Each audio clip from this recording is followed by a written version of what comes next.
ভাইয়া, আমি আপনার সাথে আমার আসার আগেও কোনো ঝামেলা হয় না, আপনার সাথে কোনো ঝামেলাই না আমার। আমাকে 4-5টা দিন সময় দেন। আমি সম্ভবত 28 তারিখ আমি আসবো বলেছিলাম, যে 28 তারিখ আমি আসছি। আমি 29 তারিখে আপনার সাথে দেখা করবো। গুঞ্জন উঠেছে শাকিব খানের সাথে গোপনে প্রেম করছেন নায়িকা দিঘি। সেই ছোট্ট দিঘি এখন অনেক বড় হয়ে গেছে।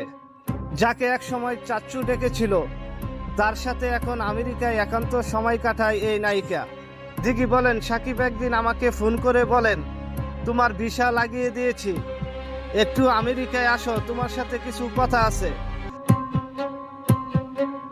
আমি ইমিগ্রেশনে দাঁড়িয়েছিলাম। আমার তখন প্রথমবার ইউএসএ যাওয়া, এবং আমি ইমিগ্রেশনে দাঁড়িয়েছিলাম, এবং ইমিগ্রেশনে উনি আমাকে সম্ভবত কোনো একটা টেক্সট দিয়েছিল কিংবা কোনো একটা পোস্ট পাঠিয়েছিল, যেটার অ্যান্সার আমি করতে পারিনি এখানে ওই মুহূর্তে, কারণ নেটেরও সমস্যা ছিল, আবার বাসা থেকে বারবার ফোন করছিল, কারণ এতক্ষণ পরে একটা যোগাযোগ হওয়ার রাস্তা 15-16 ঘন্টা পরে। দিঘি আরো জানায়, শাকিব আমাকে বিয়ে করার প্রতিশ্রুতি দিয়েছিল, যেটা শুনে আমি খুব খুশি হয়েছিলাম। কিন্তু আমেরিকায় আমার সাথে 2 দিন থাকার পর শাকিব আমাকে বলেছে আমাকে নাকি তার ভালো লাগছে না, আমি নাকি তার চেয়ে বয়সে ছোট। আমাকে বলতে চেয়েছে আমি কোনো কথাই তার সিরিয়াসলি নিচ্ছি না, আমি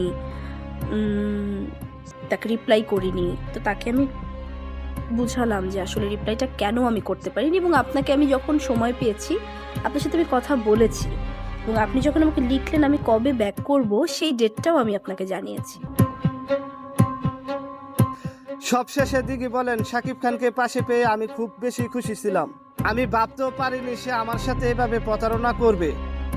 আমাকে ঘরের বউ বানাবার স্বপ্ন দেখিয়ে একা করে চলে গেল। তাদের কোনো অ্যান্সারই আমি স্যাটিসফাইড ছিলাম না, এবং কোনো অ্যান্সারই আমার মনে হচ্ছিল না যে আসলে এটাই রিয়েল অ্যান্সার, কিংবা এটাই আসলে এরকম কিছু। কারণ কোনো ভুল ত্রুটি দোষ এত বড় কিছু আমাদের মধ্যে হয়নি